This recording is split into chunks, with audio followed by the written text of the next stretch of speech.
On the day of my divorce, my ex-mother-in-law updates her social media with a photo. It's my husband's mistress ultrasound. She's pregnant. Their friends and family congratulate her. But I clearly remembered that Owen had necrospermia, so there was no way he could get anyone pregnant. There's no way I'll want a man who can't have kids. I rushed to the hospital, got his last medical examination report, and double-checked with the doctor, who confirmed it was congenital and incurable. Right then, Mildred called, telling me I needed to come home immediately because she had something important to talk about. I shoved the medical report into my bag, my mind racing with a whirlwind of emotions. It seemed like things were getting more interesting by the second. When I got home, only Mildred was sitting on the couch. I looked around, but Owen and his mistress were nowhere to be found. Mildred tossed an agreement at me, her voice cold and cutting. Hurry up and sign it. The Wades have been a single bloodline for 3 generations. We're not keeping someone like you, a barren woman who offers nothing. I picked up the agreement and skimmed it. I couldn't believe how heartless the Wades were. I had given up my career and the best years of my life to marry a man who couldn't have kids, choosing to stay home as a full-time wife, swallowing my pride to keep the peace and build a happy family. And now, here I was, betrayed by Owen, put down by Mildred for not being able to have kids,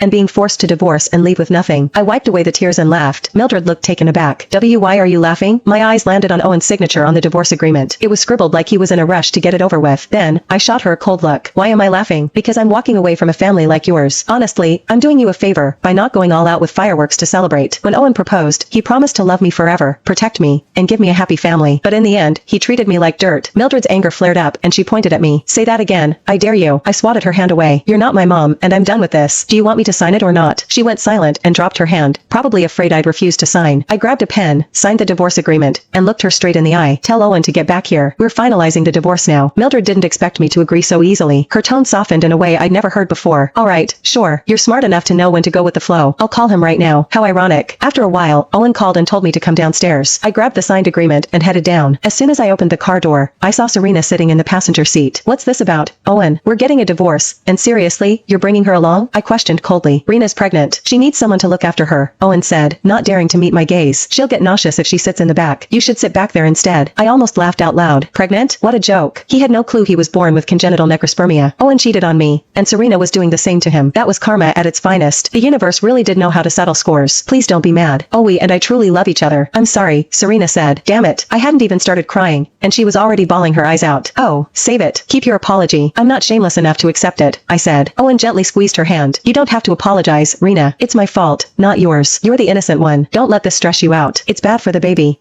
Were they seriously putting on some tragic love story act before me? How far along are you? Are you sure it's Owen's? I taunted. Serena froze for a second. Oh, of course, it's always. Just because you can't have a baby doesn't mean you can question mine. Owen frowned, glaring at me through the rearview mirror. You've struggled to get pregnant, Paige, and Mom's been desperate for a grandchild. If you're mad, take it out on me, not Rena. How could he be so shameless? He cheated on me and still tried to make me the bad guy.